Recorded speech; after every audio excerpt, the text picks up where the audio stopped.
So joining me now for more, the best-selling author of The Dancer and the Devil, John O'Neill.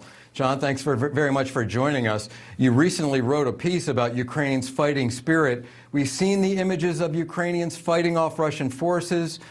We've seen the Russian forces stalled out in their drive from the north to try to take the capital city of Kiev. We've seen them succeed thus far beyond all expectations. How did it happen? What are they doing right? When I went to the Naval Academy, they used to say it's not the size of the dog in the fight, it's the size of the heart in the dog. And that's what you're watching. The Ukrainians have a long history, a great fighting history. They've survived incredible massacres by Stalin. They were the greatest troops in Europe, the Cossacks, once upon a time. They lost 8 million to Stalin, lost a lot more to the Nazis. They know that Putin, Vlad the Poisoner, as he's called, is the son of a guy who was an exterminator in the Ukraine, and so their choice is either die or surrender, fight or surrender. And they're going to pick fight every single time, even if they're fighting with spoons. Hey, John, it's like trying to conquer Texas or Iowa. Yeah. I have to say, I am curious because, 8 years ago, Russia just sort of waltzed into Crimea without firing a shot. What's different now? Crimea was not an area largely populated by Ukrainians. Crimea was an area that just got added to the Ukraine almost by serendipity, that was the historic headquarters of the Russian fleet. What they're now doing is hitting the Ukrainian heartland. Kiev has been a Ukrainian city for 2,000 years. These are small farms, people you'd identify with. This is like going into Iowa and ravaging it.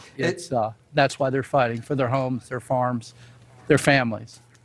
I think a lot of these fighters are inspiring people around the world. Now, I want to get your thoughts on the chances that the Ukrainians can actually end up, if not winning this war, but making it hopeless for Russia and fighting them off, keeping them out of Kiev, and making it untenable for Vladimir Putin to keep his armies in that country.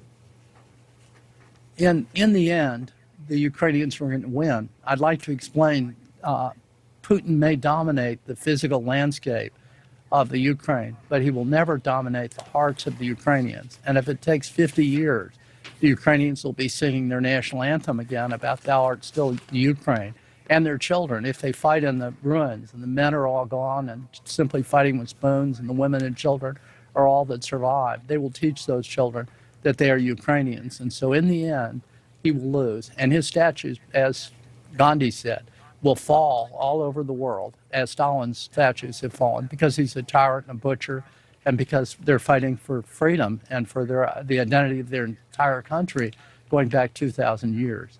Now, does he physically take over Kiev? Maybe.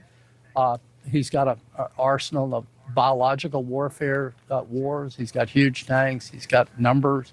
He's got everything. So can these folks hold out? Yeah. I don't know for sure. But the worst they do, the very worst they do is like the Alamo. They leave a legend that will reduce him in the end to ashes. All right, I've got a complicated question, but I'm going to ask you to answer it in 20 seconds because that's all we've got. Is Putin going to be ready to deal? Will he come to the negotiating table at this stage? No, he's in the family business of conquering the Ukraine, reestablishing the Soviet Union. He's not going to deal. He's going to wipe all these people out unless someone takes him out. Oh my goodness! So ominous, so forbidding. Sorry to say, I hate saying that. I hate to say that, and I hate to watch. You're watching really courageous people die for their country right on television. You know, it's the old "no greater love hath any man than to lay down his life for his country," and that's what you're saying. Well, you put it very well and eloquently. Thank you very much. Author of Dancer and the Devil, John O'Neill. Thank you for watching. Click the red subscribe button below so you can get more of NewsNation's fact-driven, unbiased coverage.